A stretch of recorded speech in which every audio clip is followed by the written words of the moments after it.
This is about the rhetoric against law enforcement, the violence against law enforcement. This isn't about ICE. This isn't about deportations or the Secretary doing her job, securing the border, and deporting those who are here illegally.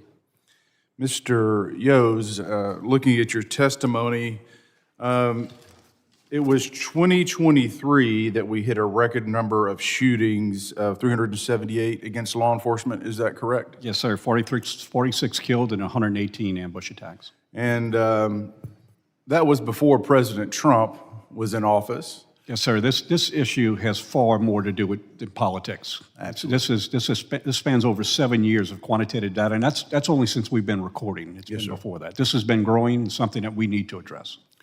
And then one of my colleagues on the other side had the audacity to claim that Homeland Security was the biggest threat to our country and to our safety. That pisses me off. That is reckless. That is dangerous. Our border was wide open. The Biden administration was allowing us to be invaded by murderers, rapists, drug traffickers, child traffickers, and if an ICE agent needs to wear a mask to protect his or her family, then so be it. Everyone who's here illegally, in my book, should be deported. Mask or no mask. They're here in violation of the law. But my colleagues on the other side, with their dangerous and feckless comments, fail to acknowledge the fact that our country is more secure today than it was previously. In fact, if you look at the trend lines for shootings against officers, they're down compared to 2023, and praise the Lord, and hopefully it will remain. Mr. Hughes, you wrote the federal agents are now relocating their families, altering daily routines, and reducing their public presence because of targeted harassment. That is extraordinary. Agents having to uproot their families, literally having to change routines because of rhetoric, because of dangerous comments. Look, it's a tough job. Yeah, I come from a family of cops. My granddad retired from Nashville PD before it was actually Metro. My uncle was a cop. My cousin was a cop. I had the privilege of serving the sheriff's department for 2 years before I went into politics. It's a tough job. Every day you put your life on the line. My very first call was an Army Ranger with PTSD who had a knife. Fortunately, I was able to put a countertop between myself until, quite frankly, more experienced officers were able to arrive and talk him down, and he put down the knife, and we got him help.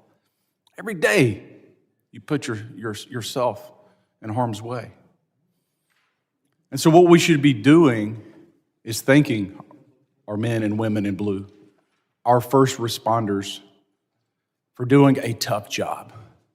Mr. Hughes, I have a list of questions, but I'm going to give you the floor for a moment. I want you to talk about how dangerous the current state is because of politics and because of irresponsible comments from my colleagues on the other side of the aisle that, quite frankly, are putting your lives in danger.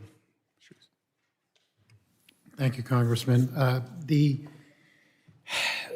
Thank you for your service as a police officer. And those who are police officers, we understand.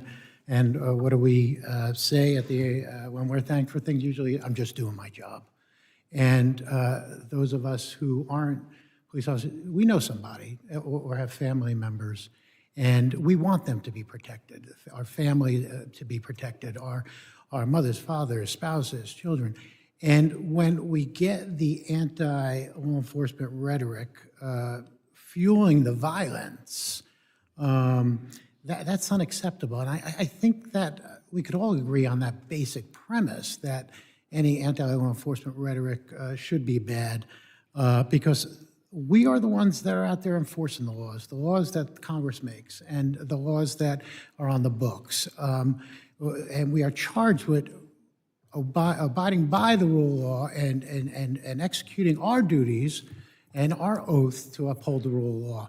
And we are just in an environment that is so toxic, we need to get back to. Thank you, sir.